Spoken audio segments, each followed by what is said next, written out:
I've been waiting on y'all. You know, NASCAR made a decision, and I didn't agree with it at the time, but it's in the rule book, I guess, so it's just part of it. Would you do it again? I don't think so. I mean, hopefully we're not put in that situation again, but, you know, things happen, and it is what it is. We're still going to have to make a decision. I'm sure you'll hear something Tuesday. Josh, can you just your mindset, just what were you thinking in what you did in getting out of the car like that? I mean, you know, we all work really hard, right?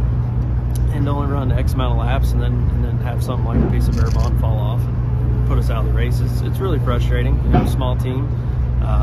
We work really hard. And, you know, we got to make our sponsors happy, right? So it doesn't do you any good sitting in the garage, but it is what it is. We'll learn from it and move on. What was it? Were you gesturing when you got out of the car? It looked like you waved up to the fans or to the box, or just some of the officials in the flag stand. I mean, we're good friends with everybody, so I waved at them. They waved back, but you know, the fans were kind of supportive about it, and that was kind of cool. So hopefully they got a little bit of enjoyment out of it. What do you say to NASCAR when it was your turn to talk and in a meeting like this?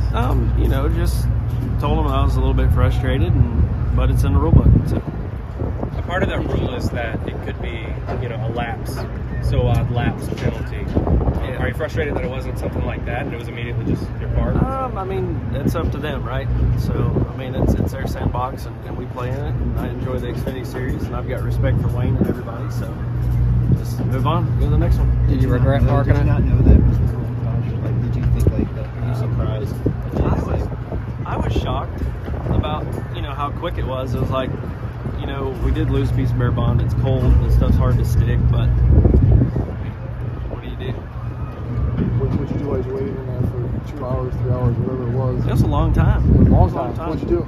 Watched the race. They had some pizza in there. I almost took a nap, but it wasn't too bad. What kind of pizza?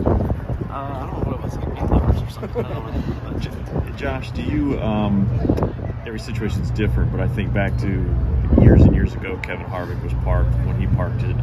Disobeyed NASCAR in a way at Martinsville, and they didn't let him run the Cup race the next day. Right.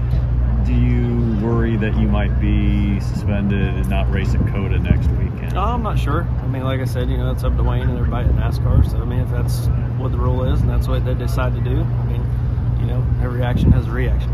Did you do much talking there, or was it kind of a one-sided conversation? No, I mean, we're all friends, right? So it wasn't too bad. I mean, it is what it is. It's racing, right? You know, you're gonna have bad days and good days. Like, hey, if I'm gonna have to park it, I'm just gonna stop it here and get out, or were you just? A long time ago, when I was younger, I had something similar happen to me at a short track. I stopped on the front stretch underneath the flag stand and got out. There wasn't one person sitting in their seat, so you know, I didn't do it to be spiteful or to make a huge scene and cause every one of y'all to stand here. I just want to voice my opinion. I felt like it wasn't right, but it's in the rule book. Social media darling now. That's great. I hear Denny Hamlin looking for a guest on his podcast. So. He also said he'd pay your phone. Well, there you go. Cool. We're in. Have you been able to say any of that social media stuff? No, I'm not a real big social media guy, but I'm sure before I drive the motorhome back to Concord, I'm sure I'll get to read some interesting things. To go through something like that, obviously you were very passionate and felt like at the moment, you know, that you were being wrong. But when you go through something like that, what's the feeling now? And I don't want to put words in your mouth, but is it embarrass something, or how do you feel about after going through this? No, I mean, I'm a racer. You know, I've been racing since I was 4 years old. I mean, I've been mad before. You know, I've done things wrong. We're all human, right? So it's just something I did, and you know, if I got to pay the price for it, it is what it is. Saw some fans suggest maybe a